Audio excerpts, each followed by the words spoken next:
IELTS speaking অথবা spoken ইংলিশে কিভাবে খুব সহজে ইডিয়মস ব্যবহার করতে পারেন তা নিয়ে আজকে আলোচনা করব। সবাইকে আসসালামু আলাইকুম, welcome back to my channel. আশা করি সবাই ভালো আছেন। চলুন আমরা দেখে নিই ইডিয়মস কী। ইডিয়মসের বাংলা অর্থ হলো বাগধারা। An idiom is a phrase or expression having non literal meaning. মানে কি, ইডিয়ম হচ্ছে একটি শব্দগুচ্ছ অথবা কোনো প্রকাশ যেটা নন লিটারাল মিনিং, মানে কি আক্ষরিক অর্থ থাকবে না, অর্থাৎ যে একগুচ্ছ শব্দ থাকবে সেটার প্রত্যেকটা শব্দের অর্থ যে আক্ষরিক অর্থ সেটা হবে না। The meaning can not be directly understood by reading is word. হ্যাঁ, ইডিয়মস হচ্ছে বাগধারা যা ভাবার্থ প্রকাশ করে। যেমন একটা উদাহরণ দিয়েছি, এ ব্যাগ অফ বোনস, মানে কি একটি হাড়ের থলে। এটার আক্ষরিক অর্থ কি একটি হাড়ের থলে।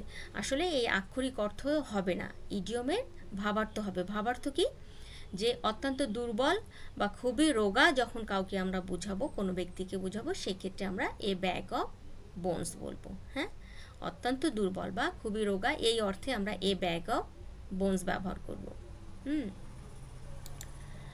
এখন দেখি যে স্পিকিংয়ের ক্ষেত্রে ইডিয়মস ব্যবহার যখন আমরা করব তখন কয়েকটি বিষয় মাথায় রাখবো। প্রথমটি হলো যে use idioms naturally not forcefully, মানে আমি যখন ইডিয়মটা ব্যবহার করব তখন যেন সেটা আমার ন্যাচারাল শোনা যায়। অর্থাৎ যে দেখা যাচ্ছে যে আমার কয়েকটি ইডিয়ম মুখস্থ আছে, আমি যে কোনো একটি ইডিয়ম বলে ফেললাম তা কিন্তু না। আমি যখন কথা বলবো, যে বিষয় নিয়ে কথা বলবো, যে কনটেক্সটে কথা বলবো, সেই বাগধারাটা, সেই ইডিয়মটা যেন সেই রেলিভেন্ট হয়। হ্যাঁ, প্রাসঙ্গিক ক্ষেত্রে কনটেক্সটের উপর মিল রেখে আমরা ইডিয়ম ব্যবহার করব। আরেকটি কি, fit idioms into personal examples. আমরা কথা বলার সময় কি করব, যে যখন কোনো ব্যক্তিগত কোনো উদাহরণ দিব সেক্ষেত্রে আমরা সেই ক্ষেত্রে ইডিয়মটা ব্যবহার করার চেষ্টা করব। আরেকটি বিষয় যে এটার ওভার ইউজ আমরা করব না। হ্যাঁ, স্পিকিংয়ের ক্ষেত্রে একটি বা দুটি বা সর্বোচ্চ 3টি ইডিয়ম ব্যবহার করব, এর বেশি আমরা করব না। প্রথমটা দিয়েছি দেখেন, চাইল্ডস প্লে, মানে কি ভেরি ইজি টু ডু, মানে যে অত্যন্ত সহজ কাজ যেটা, সেটাকে আমরা চাইল্ডস প্লে বলি। Learning how to play a guitar was child's play, I could do it easily, মানে কি যে গিটার চালানো বা গিটার বাজানো শেখা একটা সহজ কাজ যেটা আমি খুব সহজেই করতাম। আরেকটি দেখেন, এ পিস অফ কেক, এটার মানেও কি অত্যন্ত সহজ। Speak in English is not a piece of cake, মানে ইংলিশে কথা বলা একটা সহজ কাজ নয়। আরেকটি দেখেন, অন ক্লাউড 9, এটা আমরা কোন ক্ষেত্রে ব্যবহার করতে পারি, যে যখন এক্সট্রিমলি গ্ল্যাড, মানে অত্যন্ত আনন্দিত, এই অর্থ বোঝাতে আমরা অন ক্লাউড 9 এই বাগধারাটি ব্যবহার করতে পারি।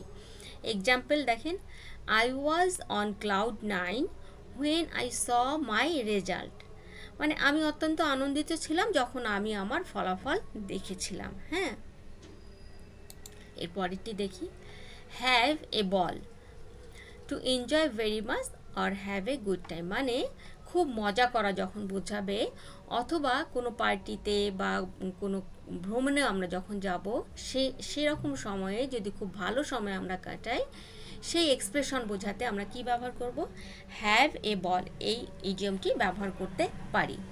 তো এক্সাম্পল দেখেন, the kids really had a ball at the birthday party. হ্যাঁ, তাহলে কি, মানে শিশুরা বার্থডে পার্টিতে সত্যি খুব আনন্দ করেছিল বা তাদের অনেক আনন্দ হয়েছিল। আরেকটি এক্সাম্পল দেখেন, ইডিয়ম দেখেন, উইথ ফ্লাইং কালার্স। হ্যাঁ, যখন কোনো কিছুতে খুব সাফল্য অর্জিত হবে, মানে বিরাট সাকসেসফুল অর্জন করবে, সেক্ষেত্রে আমরা এই উইথ ফ্লাইং কালার্স এই বাগধারাটি ব্যবহার করতে পারি।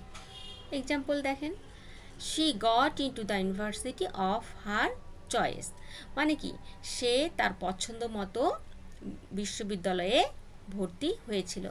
Because she passed all her exams with flying colours, কারণ সে তার সবগুলো পরীক্ষাতে সাফল্যমণ্ডিতভাবে পাশ করেছিল। হ্যাঁ, ঠিক আছে।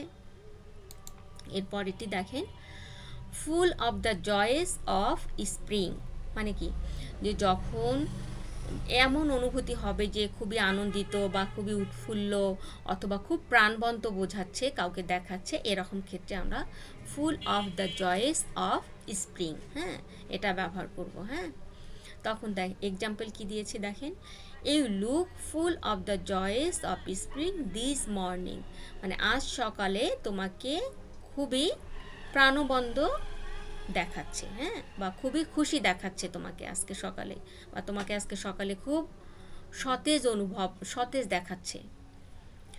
আরেকটি দেখেন, like a kid in a candy store, হ্যাঁ, মানে যখন কোনো কিছু দেখে, মানে কোনো একটা নতুন শহরে বা কোনো একটা নতুন জায়গায় যে যখন খুবই উত্তেজিত হবে, খুবই আনন্দ বোধ করবে, সেই ক্ষেত্রে আমরা এই ইডিয়মটা ব্যবহার করতে পারি। হ্যাঁ, দেখেন এক্সাম্পল দেখেন, when I arrived in the city I was like a kid in a candy store, হ্যাঁ, আমি যখন শহরটিতে পৌঁছালাম তখন আমি অনেক উত্তেজিত হয়ে পড়েছিলাম। There was so much to see and do, মানে অনেক কিছু দেখার এবং করার ছিল। ঠিক আছে, তো সবাইকে ধন্যবাদ। এই ছিল আজকের ভিডিওটি ভালো লাগলে সবাই লাইক কমেন্ট করবেন, শেয়ার করবেন, সাথে সাথে আমার চ্যানেলটি সাবস্ক্রাইব করবেন। আল্লাহ হাফেজ।